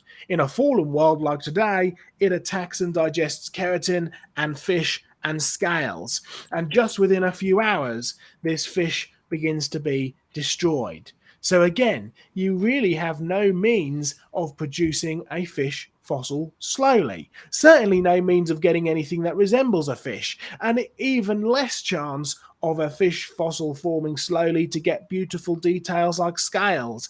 And you've got absolutely no chance of a slow fish fossil capturing the details of vomit and regurgitating fish. If you want a fish fossil, you need to bury it quickly, deeply, without the presence of oxygen, and with the right process. And that really is the key point. It's about a process. Get the right process, you get a fossil fish. Get the wrong process, well, it's not just a case of get the wrong process, it takes millions of years, because if you get the wrong process and it does take millions of years, or even tens of years, or even 1 year, or even a few weeks, you will end up with no fossil at all. Because time is your biggest enemy when it comes to creating and producing a fossil. If you have too much time, time will destroy your creature or organism long before you've got a chance to fossilize it. If you want to create a good fossil, you need the right process, and that process must be fast. As John has said many times, and it's worth repeating again, slow fossils are no fossils. It simply doesn't work. John, back to you. Okay, you wanted to add something, Craig? I was just going to ask John, looking at one of those fossils yesterday that Joe had up, and you told me how many fish have been found in that Wyoming fish formation. That's evidence in itself, isn't it? How many was that? If you look at the Wyoming fish deposits, which is where so many of the world's fossil fish collections, particularly the little herrings, and you may be interested in knowing that those fossil fish herrings in Wyoming are actually our Australian Murray River herrings today that live in the Murray River. So Australia does not have unique flora and fauna at all. But there's a band, particularly the 18-inch band, which is a commercial band, and you can go and quarry it with a certain fee. But the number of fossils per square mile is in the millions, right? Yes. It's just unbelievable. So it's definitely catastrophic. It's definitely a limited size deposit, but it's definitely been catastrophic. To give you an idea of what we mean by non-global catastrophic beds, I've collected all through the mountains of eastern Washington, and you find many volcanic beds. I've got beautifully preserved fossil leaves from previous Mount St. Helens eruptions. The trees were hit, the leaf was blasted up into space, came down, covered up with cooler ash, and beautifully preserved leaf bed today. Catastrophic for sure, but a limited, maybe half a state or a whole state, but that's it. The same is true with the Wyoming beds, but they are evidence that slow fossils is no fossils. There's no way to avoid it. Having been to the Green River Formation and digging fossils in the in a quarry there, we dug in just a small area, maybe 10 feet along the quarry wall, and we found over 100 fish in just that one little section. And going back in depth, we only went back maybe a foot to 2 foot back. Very small area, is just hundreds of fish. I'll also say that, having worked on EH is oxidation reduction reactions in swamps and in waters, is, you get nutrients into the water, the algae just picks up and just becomes active. You get an algae bloom, your DO levels go down to zero, you get a fish kill. That's the process. Well, having grown up in Louisiana and having a father who was a fisherman in the Atchafalaya Basin, I can tell you what happens when you have a major storm event. You get down trees, vegetation into the water, and the DO levels will go down within a day. And you have a major fish kills. I've been through there after a hurricane where you've got the down trees and just mats of just floating fish, major fish kills. In fact, after one hurricane, the aquatic biologists were saying the Atchafalaya Basin is not going to recover. It's a total wipeout of the fish within no time, though afterwards, amazing how they were restored. But that's the process. You have a major global flood event, sediment being pumped into the waters, nutrients for the first time running off into these waters. You're going to have just major drop in the DO levels, major fish kills, at the same time that you've got all this sediment burying the fish. Yeah. But of course, the big difference now is if you go to that swamp area, can you dig up fossils of all of those fish that died? No. Because if you have any fish that dies while all the others are still alive, that's why we call those bait. The other fish are eating on them. I've snorkeled many places around the globe. I've even scuba dived down the Great Barrier Reef. You don't see dead fish laying around on the bottom, laying there waiting for sediment to come and bury them. So it's not just, you don't just need a mechanism to kill the things. You need a mechanism to bury them very quickly. So we're dealing with a slurry of sediment flowing in water, capturing these creatures and burying them down and squashing them flat very, very quickly. Yes. And it has to be the right kind of sediment as well. Yeah. Because if it's a hard sand, what's that going to do to the fish? It's just going to shred it to pieces. Yes. So it needs to be the right process. It's not just the water. It's not just the rapid flowing water. It's the right sediment that's in the water that's burying these creatures as it goes, whether it's a global scale, whether it's a smaller catastrophe, whether it's an ash flow, whatever it is, it needs to be the right process. That's right. Okay, Joe, I'll do my fish experiments at the moment, and you can take over after that. So, Craig, we need to get back on here. So, whoops. There we are. Okay, there's where we finished before. This brochure or mural just went up in our new museum display. So again, hint, hint, wink, wink, nudge, nudge. If you're in Southeast Queensland on the 29th and 30th of July, the afternoon, meet at 2 o'clock at Acacia Ridge at our museum. All the details of this opening are on our website, creationresearch.net. Slow burial can't make fossils. Let's give you some illustrations here. See our fossil clamshells? Notice that they're shut. This is a batch from Lightning Ridge. Lightning Ridge is famous for not just fossil sea creatures, there's fossil wood there as well, but it's also got fossils of, well, many of the shells have turned to opal. Aren't they beautiful?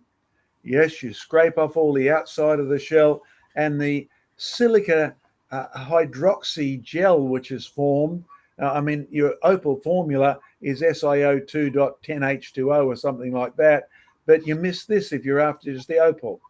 Do you see the fossil starfish? The shells are shut, they were buried quickly, and the starfish didn't have time to keep climbing over the shells.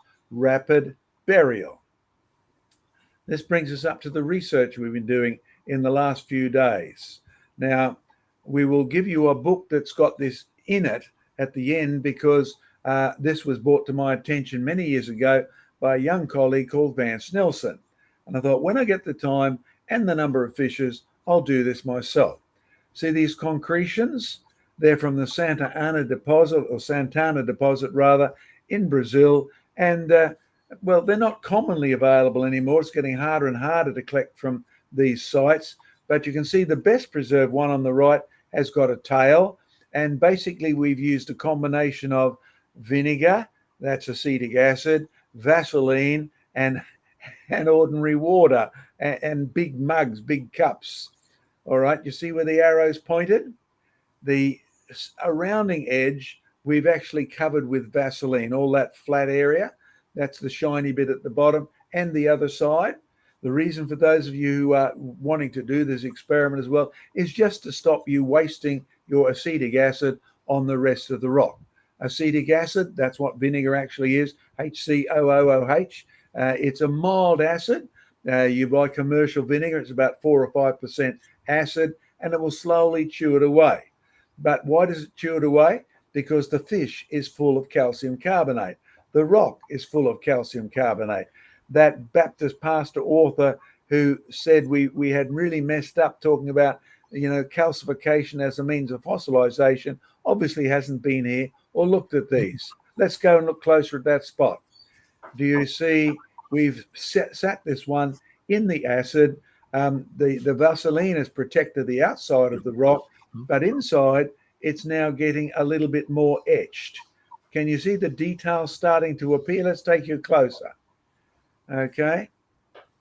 Look at the top. You've got funny looking scaly, actually that's the insides of the scales on the other side. Right, now look directly under the arrow. Now, can you see the bands of things that are showing up there? Take you up closer. These are the muscle bands. The guy who did the original research on the South American fossils produced hundreds and hundreds of excavated fishes, but excavated with ashes, showing that even the muscle tissue is there, and the heart is there, and the gills are there. These have been so well preserved. That bit there, the muscles, that's what you eat when you have fish and chips. It's still there in the fish, preserved in calcium carbonate, iron carbonate, a couple of phosphates that have found their way in. Well, you want to see some of these displays? Come along, those of you in Southeast Queensland, to our Discovery Centre in Brisbane, 29th and 30th of July.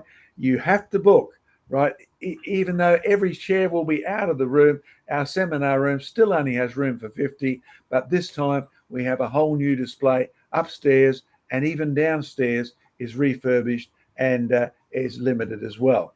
So get yourself a couple of fishes, do the experiment yourself, and see. You probably have to spend anywhere up to $500 or $600 on some of these fishes that have got enough parts. That's where the fish was up to this morning. Be interesting to see where it goes to the next few days. Okay, let's get us back to the screen here. Oops, there we are. All right, Joe. All right. Well, we've got a few fossil examples. All of them are fast fossil examples, but we've also got an extra element here, which is the flood fossil examples. So we're stepping out a little bit just from the fast fossils into the flood fossils.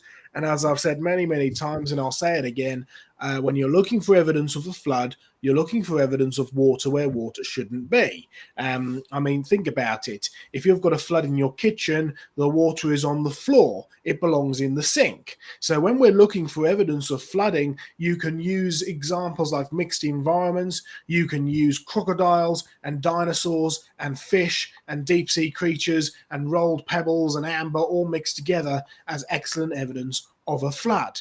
You can use examples of creatures, elongated creatures, and elongated things like timber and wood and trees and stuff, which are all pointing in the same direction as excellent evidence of flowing water, flooding water, moving water that is actually mixing all these things together. Now, Glenn, I came here, 2 weeks ago? Mm-hmm.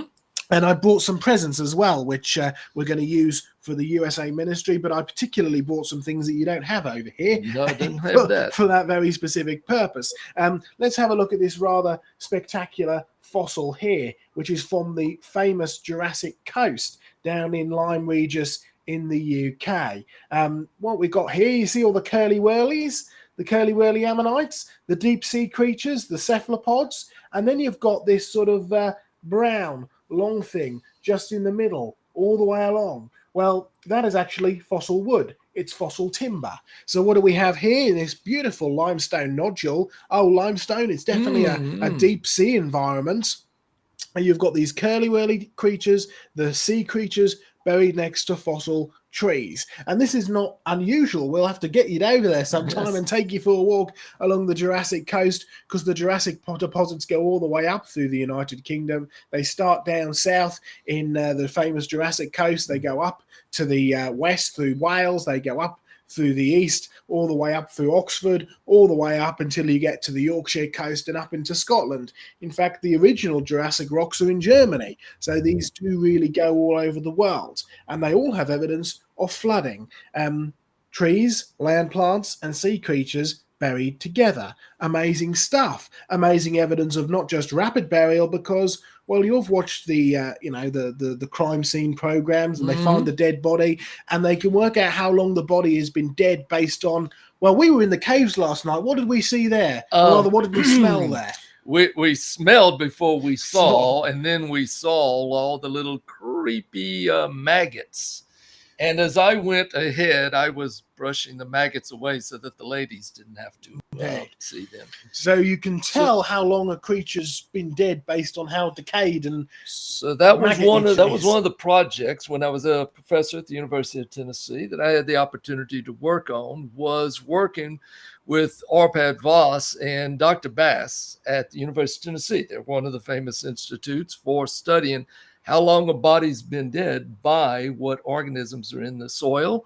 And they wanted us to do the soil analysis. But my department head said he didn't want any of that material in our department. We weren't set up for dealing with decomposing bodies. So yes. So it's based on how decayed it is. And you find the same thing with wood as well. John held up some examples of bored wood where these creatures have worn through it and broken it down. But if you have a look at this wood, particularly the edges of the wood, you can see just how brilliantly preserved it is. There's no decay along the edges. There's no burrowing down. There's no eating. You can see it nice and clearly, can't you? See how long and straight and clear that defined edge is. There's no examples or evidence of decay at all, nor in any of the other creatures. So you're definitely looking at something that's been buried quickly. It's not driftwood that's been swept out to sea and bobbed around for months, waiting to slowly get waterlogged and sinked and been gnawed on and broken down. It's been beautiful condition.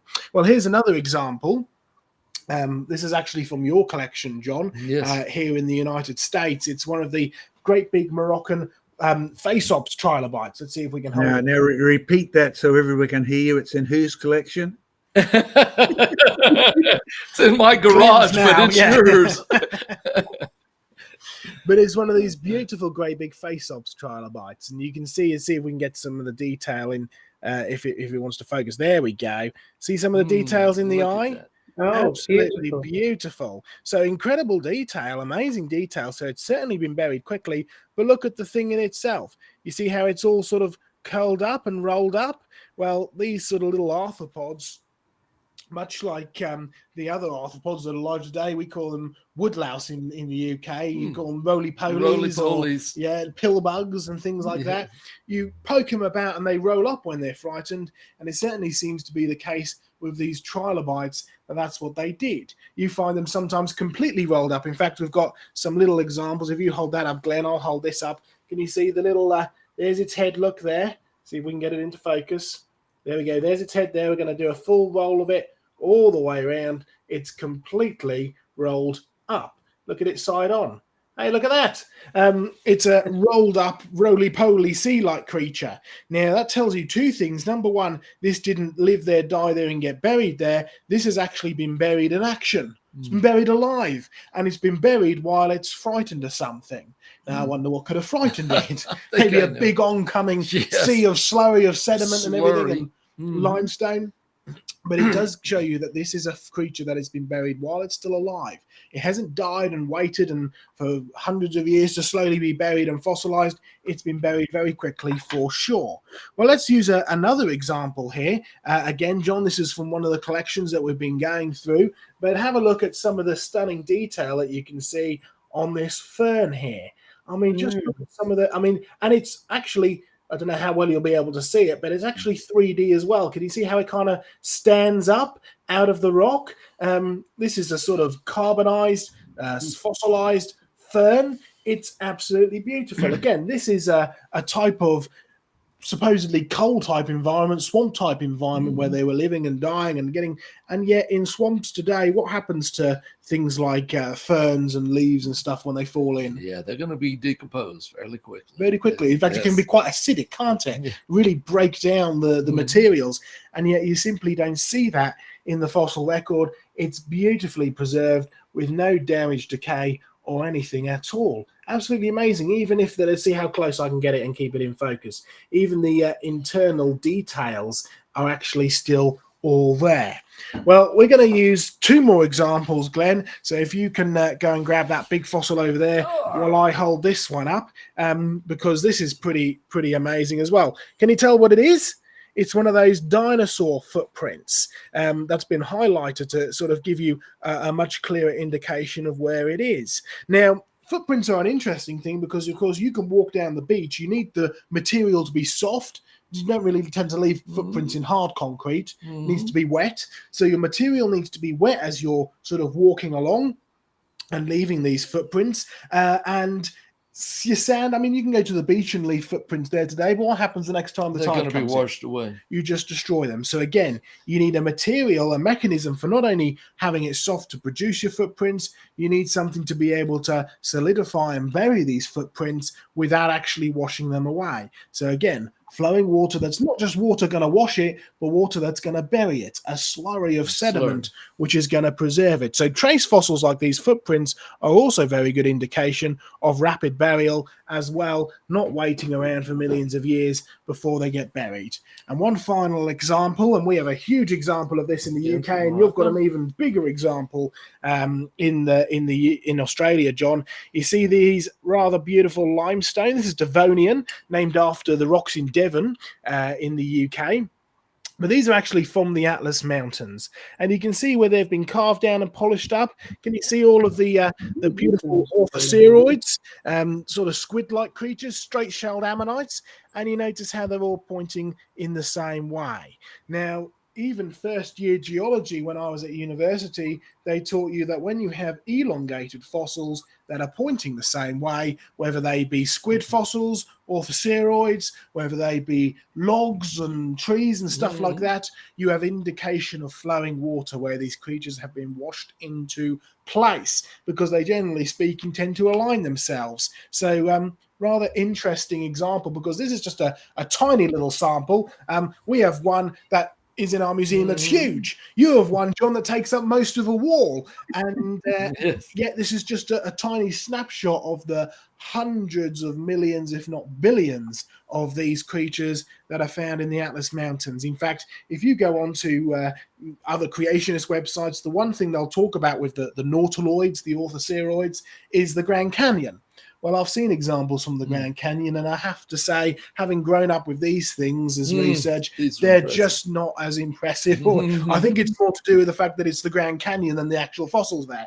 So these are from Morocco, and we would love to take a team out there to film them, because the stuff that you can get is just absolutely spectacular. spectacular. So do keep watching, because we'd love to go out there one day, and maybe with your help we will. But you can see, no matter where you look, no matter what you dig up in the way of fossils, and this was just a tiny little snapshot from the many hundreds, if not thousands, of fossils that we could have chosen from our collection, that all show examples of rapid burial, and many of them show examples of flood burial. And then, of course, if you want it in a very quick nutshell, how do we know the size of the flood? It's easy. See how big the deposits are. Because it was Professor Derek Ager that pointed out, really one of the first people to point out the fact that if you trace things like the Cretaceous chalk, if you trace the Carboniferous, or in the United States, what do you call the Carboniferous over here? It's the Pennsylvanian. Pennsylvanian and the Mississippian. Yes. Who wouldn't possibly go with the English names, right? And you'll find that these rock layers go all around the world. And us at Creation Research, we've dug up Cretaceous fossils from the States, from the UK, from Australia. You've dug up the Jurassic stuff all over the world. We've dug up all sorts of these fossils, and you can really trace whether they're a global deposit like the Devonian rocks, or whether they're a much more local deposit like some of the things that the Green River Formation produces. Yeah. But either way, it's a rapid formation for sure. John? Can I just throw in two things? One is you're in Tennessee at the moment, and there is an old quarry in the middle of, just outside the middle of Nashville, which has that bed which shows up basically in the Grand Canyon, that nautiloid bed. Well, it used to be exposed in the bottom of the quarry, but watch out for the cottonmouth snakes that are there. I met my first cottonmouth down that quarry as well. But there's a second one. Our friend Transbluency is still struggling and saying it's not about did fossils form fast. Nobody argues they didn't. But the reality is, Transbluency, they do. When the textbooks start saying fossils can only form quickly, and when the British Natural History Museum reviews their stupid statement about fishes fall to the bottom and slowly get covered up, when the museum we went to the other day removes the argument that dinosaurs lived, died, fell to the ground, etc., when they remove all of those, then we'll welcome you with open arms for that statement. Until then, it's a false statement. It is about how quickly fossils could form, but not just about that. It's also about how big the beds actually are. And as Joe said, you need to ask the right questions, or Diane said that, and Joe's applying it to what would you look for the evidence of a massive flood? What would you look for the evidence that mussel shells have always been mussel shells? Ask the right questions, and it's the only way you can ever get to the right answers. And of course, you'll discover God has never lied to you, etc. Great stuff. Well, I believe that has brought us just about to the end of all of our planned program. We have about 15 minutes left in order to do some questions and answers, and also have a chat about anything else that the team has come up with. Remind everybody what we're going to be doing this week, Glenn, on the radio. Yes, radio interviews each morning this week. That's the ones you're asking about. We're going to have a question and answer on Friday. The fifth day is just going to be call-ins. Ask Joe any question. So we're going to be putting that up on our social media, on Facebook and so on and so forth, so you can tune into that live if you have the internet. It's going to be live. Now, what time is it? Are we on in the morning, Tennessee time? It's going to be around 9 o'clock. Okay, 9 o'clock in the morning, Tennessee time. So that's going to be probably middle of the night if you're in Australia, and sort of mid-afternoon if you're in Europe. So do tune in if you can, because it'll be a great program. We're going to do introductions on one day, and then a different topic every day. And that's right. And then question answer on the Friday. And we'll be at Highlands Church as well. That's right. So for the radio station, you can look up WDEB Jamestown. For the church services, you can look up Highlands Church of the Cumberlands. And we'll be recording all these services and programs. They'll be available for people to watch online. Right. So do follow us and the work that we're doing here in the States at the moment, and pray for us. And by the way, it sounds like, or it looks like rather, that I'm going to be staying on for a little bit extra. So if you are around the Tennessee area, or even if you're a little bit further afield and you would like Indiana Joe, myself, to come and speak at your church or with your group, or do a field trip or something, then do get in touch with us now. You can get in touch or comment on any of our social media channels, email us at any of our websites, and we've got a new website about to go live as That's well right. in the UK, in the USA. So find us on there as well. John, over to you. You've got a book, I think. I mentioned it during the program. Vance Nelson wrote this book. It is superb. It's not necessarily popular in some circles who disagree with the shape of the ark, but it's a great challenging book. And it also includes the fossils that we spoke about and a reference to the original research, and showing you the close-up Vance took of just the exposed mussels that he found in his little experiment that we're doing. It only takes you 4 or 5 hours to do this if you have access to both vinegar as well as a spare space, as well as a couple of these fishes. So you can get Vance Nelson's Untold Secrets book on fossils from our office here in Australia. Joe, have you got some in the USA? We have indeed got a few. So you can contact us or come and visit us on one of our presentations and tours and get it there. So it deals with fast fossils as well as flood fossils. Sam, have we had any thank yous? Haven't heard too many thank yous. In terms of thank yous, no, those are the only ones we've had so far.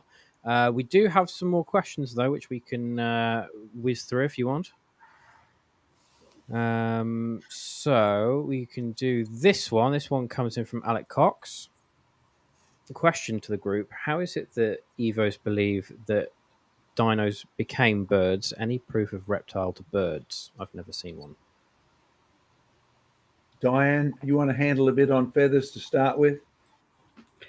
Well, that is one of the things that is claimed, that, as you saw, dinosaur feathers seem to be the trendy thing at the moment in all the museums. They're really, really pushing this, even to the point of putting it in children's books, that dinosaurs turned into birds, and even that sort of fanciful idea, oh, dinosaurs are not extinct, they're just living in your back garden as birds and flying around.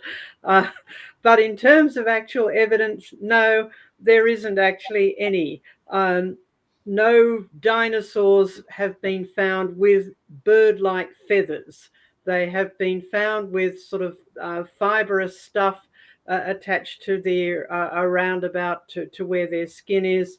That can certainly be explained in terms of just flaying of the skin and collagen fibers, and even some secular experts like Alan Fiducia accept that they're not feathers. If you look at them under a microscope, they're just fibers, nothing like real feathers. And when they find dinosaur skin, which you do occasionally find, it is purely reptilian. And in fact, that shocks some of the evolutionists. We've got a couple of stories about that in our fact file, where people have looked at dinosaur skin and said, oh dear, there aren't any feathers. We're so disappointed. So it's a good story, but there's no actual evidence for it. It's a prerequisite for their belief system. Yes. As the guy who did one of the brilliant fossil casts we've got, but he put feathers on this Velociraptor cast. And when he was asked why he did that, he said he had never seen any feathers on a Velociraptor skeleton, but the museums were expecting him to put them on. Mm-hmm. And by the way, if you're wondering why we're stressing donations, or I am here, we're trying to pay for Joe's food in the USA, as well as keeping him there. So come on, folks out there. Sam's waiting to say thank you. He really likes that bit. I do eat a lot. By the way, Alec, just on the back of that, I see you've put this up about West Hills Baptist Church. I'm assuming you're talking about the one that's just off of I-40 in Knoxville. If it is, then do get in touch, because that's not very far away from where we are right now. And we could come and visit this trip for sure, or possibly even pop in this Sunday. So if you have a connection to them, email us, info@creationresearchuk.com. will come straight through to me, or give us a message on our, you'll find the contact details in the About page on our YouTube channel. So do give us an email, if you have contacts there, and it'd be wonderful to be able to come along.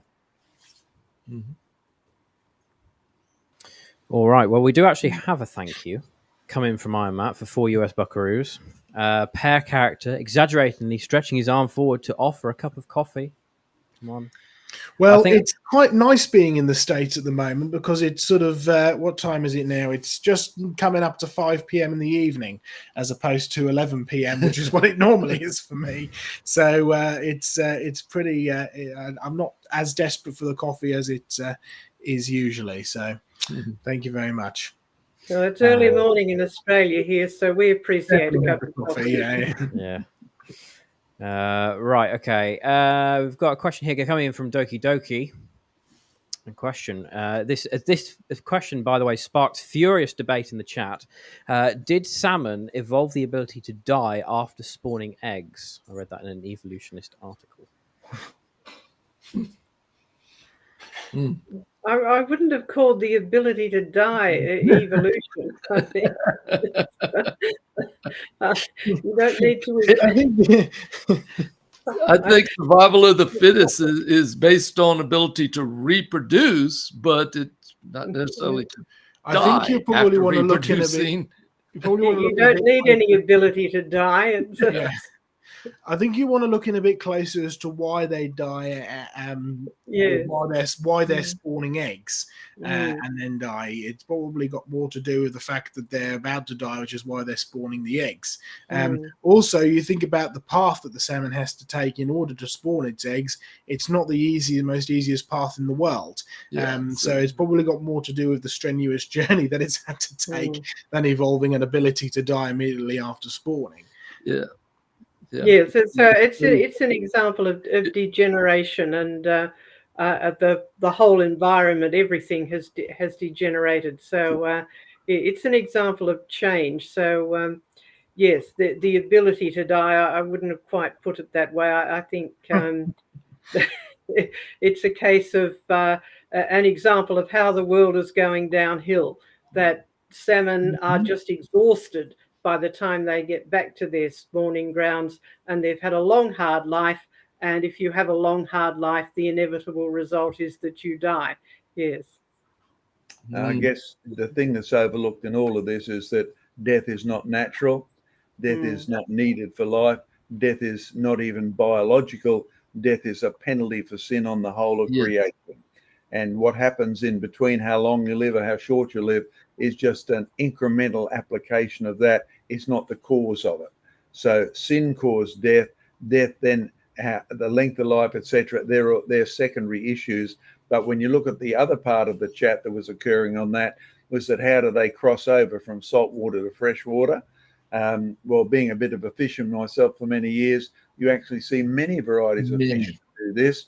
My most favourite story, which is true, is that I swam in the Georges River in Sydney, and I swam showing my manliness to my daughters, and my wife swam out to the middle of the river to read the sign that was in the middle of the river, and it said, "Don't swim here, sharks."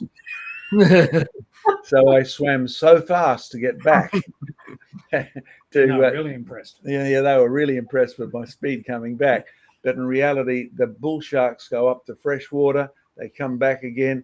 And an interesting comment you might be interested in, having fished for sharks in freshwater and salt water, there are some rivers in Australia where the bull sharks will be, but they don't seem to bother with swimmers, right? And there are other rivers, even just the next one up the coast, where they're vicious. So perhaps their viciousness has to do with how much food they've got, or chemicals that are in the water as well. That's a thought that's occurred to a sort of an amateur animal behaviorist myself. I can't think of any other reason for it, same sort of fish, but they certainly can change their intestinal chemical composition, particularly in the case of sharks, by putting urine in their blood, urea rather, into their blood, and it changes their chemical balance, their chemical pressure. And other birds do that as well, and fish do it sometimes by changing the water levels in their blood. Sharks do it by a particularly smelly way, because I've tried to eat a shark after not bleeding it for a couple of hours, and it was awful. Urea in the blood is not a tasty thing. Yeah, other fish do it in their gills. All of our cells actually have what are called sodium pumps. We need to keep the balance between the sodium levels in the inside the cells and outside the cells as well, and they're actually quite different levels. And so your cells are constantly pumping sodium, and so you can change the chemical gradient, as it were, by just changing where the sodium pumps are on one side of the cell or the other. And fish do that in their gills. And so estuarine fish, which live in sort of constantly changing salt levels, can do this with their gills, whether they pump sodium out into the outside world or whether they actually pump it from their bodies inside, depending on the changing environment. So it's actually a really neat design feature. We have a couple of stories about that in the fact file. If you look up saltwater fish or freshwater fish, you'll find a little bit about it. There's been some interesting research as to how this happens right down at the cellular level. So we're well designed. Human cells, biological cells, are designed to move sodium around. So it's just a matter of using that mechanism, turning it on in the right place. Sam, read that last question from Transbluency because he needs a little bit of encouragement to give up his line of argument. Read it, and then I'll have my crack. Then I'll have to go and look after my poor sick wife. So read it out. As requested. Only form quickly. They don't all have to form quickly. There's a reason why hard parts tend to be the majority of fossils after trace fossils. And then he goes on to say, in the case of microfossils, I should say. Okay. Number one, that is a ignorant statement. I'm not trying to insult you. When you find a bed of jellyfish fossils 700 kilometers long, it is not the majority of fossils are formed in hard parts, right? When you go to Lebanon and look at the mountains, the majority of fossils are soft parts. Yes, there are some fossils that will only form hard parts, but they are usually the more like the ones that we talked about with the broken bits of bone that are exposed. But I have thousands of fossil jellyfishes and shrimp and all these soft creatures compared to the number of hard-parted creatures. What do you reckon, Joe, as I leave the show and I catch you guys next week? Well, as we're just coming up to the end, I'll just finish with this last comment. You'll find that the reason that a lot of hard things tend to be preserved pretty easily doesn't have anything really to do with the time that is used to preserve them. It's the fact that a lot of times these hard parts are already fossils in themselves.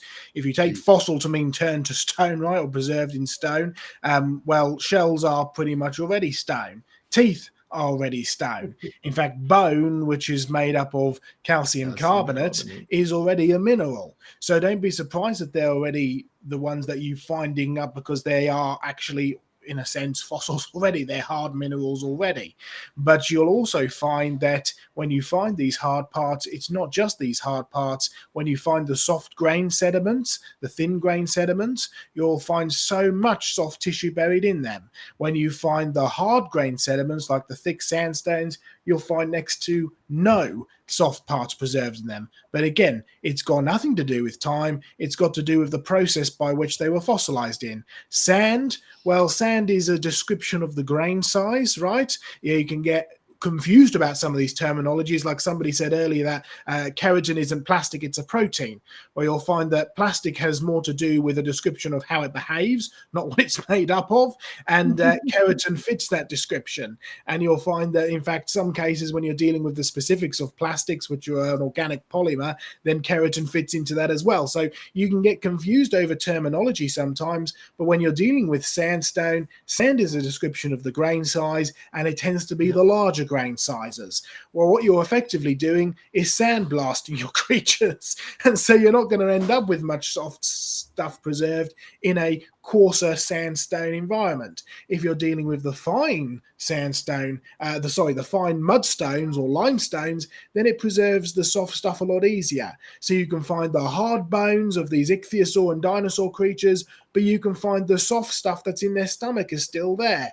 The soft skin outlines are still there. In the case of some of these big ichthyosaur creatures, their soft poo is still preserved. So don't just automatically assume hard stuff preserves quicker, therefore can take longer amounts of time. Now, it's got nothing to do with that. It's got to do with the process by which preserves it. And it's not just how quick it is, it's also the material that it's buried in. It's to do with the speed and the water type that that material is buried in, and so much more. Well, it's probably about time that we bring things to a close. So has anybody got any final comments before we close off? No, God bless. Have to go. All right. Well, I will leave you with this one final thought for transbluency about how neurotoxins dissolve plants. Look up a paper, I think it was done in about 2011. They were looking at one of the Indian cobras, Najar, which has a neurotoxin. And they were looking at one of the traditional Indian medicines, Indian remedies, which uses a plant in order to stabilize, in order to dilute, in order to neutralize the toxin. And they took some toxin and they added some of the plant to it, and what they found is that the end result was a neutralized toxin and a highly digested plant. So you'll find that even neurotoxins do digest plants, even if they don't have nervous systems like you think. It was, I can't remember the authors, I think it was about 2011 it was published. They were looking at this system on the Najar cobra. I remember that. But anyway, time to say goodbye, folks. We will catch you next week, where we will have another excellent topic for us to sink our teeth into. Goodbye, everyone. Goodbye. Yeah.